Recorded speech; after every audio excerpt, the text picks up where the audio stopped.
이름으로 간절히 기도하옵나이다. 아멘. 특별절기 지난 시간에 안식일에 대해서 나눴고요. 오늘은 월삭, 초하루라고도 하죠. 그리고 불임절 두 가지를 살펴볼 텐데 두 개를 하는 이유는 월삭이 너무 짧아요, 내용이. 그래서 월삭과 불임절, 특별절기 함께 나누겠습니다. 먼저 월삭. 우리가 월삭 특별 새벽기도 애들 많이 하잖아요. 월삭이 뭘까? 월삭의 특징. 첫째는 세 달. 월삭이란 말 히브리어로 로시라고 하는데 이건 세 달, 새 것, 달의 처음 이런 뜻입니다. 다시 말해서 매월 1일 초하루. 그래서 우리 이전 한글 개역에서는 월삭이라고 번역을 했지만은 개역 개정에서는 초하루 이렇게 번역을 했습니다. 민수기 28장 11절에 보면 초하루에는 이렇게 시작되거든요. 이게 월삭은 뭐냐? 지난달을 지켜주신 하나님께 감사하면서 또 새 달을 지켜주시기를 기원하는 그런 절기인 것이죠. 아멘. 두 번째 특징은 휴식이에요, 휴식.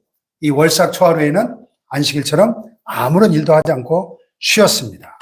노동을 하지 않고 안식을 했습니다. 세 번째 특징은 나팔이에요. 월삭이 되면 모든 사람들이 다 알 수 있도록 나팔을 길게 불었습니다. 쇼펠이라고 하죠. 이 양의 뿔을 잘라 만든 뚜 소리 나는 나팔을 길게 불면 또 새로운 한 달이 시작됐구나. 감사하다. 이 새로운 한 달도 지켜주옵소서 하는 거죠. 아멘. 네 번째 특징은 제사예요. 이 월삭이 되면은 안식일에 드린 제사보다 더 성대하게, 더 훌륭하게 제사를 드렸습니다. 그래서 민수기 28장 11절 이하에 보면 초하루에 수송아지 2마리, 또 수량 1마리와 1년 되고 흠없는 수량 7마리로 여호와께 번제를 드리되 이렇게 시작이 됩니다. 그래서 새로운 결단과 새로운 각오로 새 달을 살아가기 위해서 하나님 앞에 새롭게 제사를 드린 절기가 바로 월삭이다, 초하루다 하는 것입니다. 자, 그 다음에 이제 특별절기 세 번째 불임절은 우리가 에스더서 아시죠? 구약에 에스더서에 그 기원을 두고 있죠.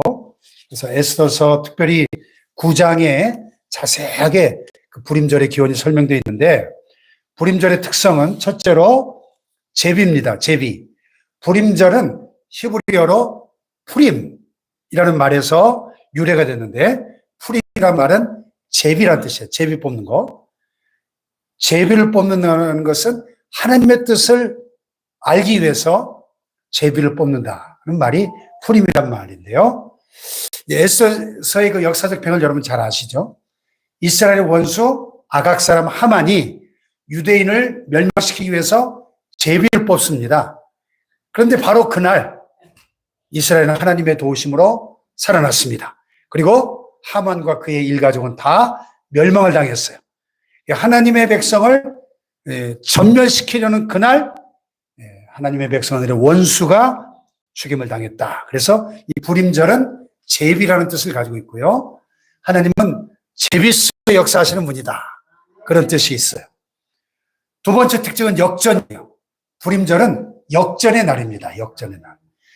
이스라엘 원수 하만이 모르드게를 죽이고 또 유대인들을 아주 민족적으로 말살시키려는 계략을 꾸미고 있었는데 당시 페르시아 제국의 왕후였던 에스더가 유대인이었죠. 에스더가 그 하만의 흉계를 꾸미고 있다는 소식을 듣고 어떻게 하죠? 3일간 금식을 합니다.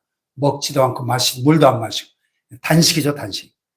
3일간 금식하고 왕에게 죽으면 죽으리라는 일사각오로 왕후가 그 당시에 왕이 부르지도 않았는데 자기 마음대로 나가면 죽을 수도 있죠. 일사각오, 죽으면 죽으리라 하는 일사각오 신앙으로 나아가서 역전이 된 거죠. 할렐루야. 화가 복이 되고 유대인들을 대적하던 가시들이 크게 된 겁니다. 그래서 그 사건이 없던 것보다 있었던 것이 얼마나 이스라엘에게 축복이 되었는지 모릅니다. 이렇게 역전의 날이 불임절이에요. 하나님은 역전시켜 주시는 분입니다. 사실 성경은 전체가 역전의 스토리죠. 인간의 범죄와 타락으로 저주받아 죽을 수밖에 없는 인류 역사 속에 하나님의 아들을 보내셔서 구원이라고 하는 역전의 드라마가 성경이죠. 할렐루야. 에덴을 죄로 말미암아 상실했는데 새로운 새하늘과 새 땅, 새 예루살렘으로 회복시키시고 역전하시는 하나님의 구속의 역사를 봅니다. 할렐루야. 불임절은 역전의 날이다. 세 번째는 에스더 금식이에요. 아달월 13일에 오늘날도 이스라엘 백성들은 하루 전 민족이 금식을 합니다. 그리고 그날을 에스더 금식 이렇게 부르는데요. 이스라엘 백성들이 다 같이 모여서 예배를 드리고 난 후에 이 에스더서를 1장부터 마지막 장까지 쭉 봉독을 합니다. 그 에스더서 읽다가 하만이라는 이름이 나올 때마다 청중들은 소란을 피우면서 그 이름을 소멸하자! 소멸하자! 하면서 외쳐대는 의식이 있어요. 예. 또 젊은이들은 소음을 내면서 불임전에 그 방울을 막 요란하게 울려댑니다. 그리고 대중 앞에서 에스더서를 읽는 사람은 하만의 10아들의 이름이 나올 때, 그 10아들의 이름 낭독할 때는 반드시 중간에 숨을 멈추지 말고 한 번에 계속 읽어야 돼요. 예. 이런 재밌는 풍습이 있고요. 네 번째 특징은 축제죠, 축제. 그래서 아달월 14일이 되면은 모두가 회당에 모여서 자기 민족이 생명을 구원받은 것을 자축하면서 하루 종일 온갖 축제 행사를 하면서 셀러브레이트를 하는 거죠.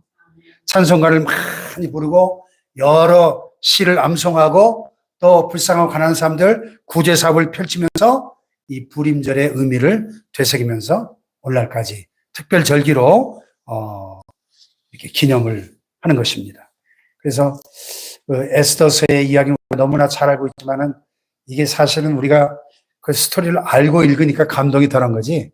그걸 우리가 만약에 아무 그 스토리를 모른 채 이게 영화로 만들어져 가지고 영화로 본다면 엄청난 반전과 감동이 있는 그런 드라마죠. 영화죠.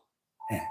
이스라엘 민족이 그 정한 날에 남녀노소가 완전히 전면을 당하게 돼 있었는데 에스더의 그 금식 기도로 또 유대인 온 회중이 함께 금식하며 기도하며 나갈 때 하나님이 왕의 마음을 움직여 가지고 오히려 그 이스라엘 전멸하려고 했던 하만 일가족이 그 열아들이 다 처형당해서 나무에 매달리는 역전의 스토리, 이 에스더서에서 비롯된 이 불임절의 의미는 참 오늘 우리에게도 의미가 있죠. 우리가 다 죄값으로 죽어 지옥의 형벌을 당해야 마땅했는데 하나님의 자녀가 되고 천국 백성이 된 것, 영적인 불임절이죠, 사실은. 할렐루야. 아멘. 역전의 하나님을 찬양합니다.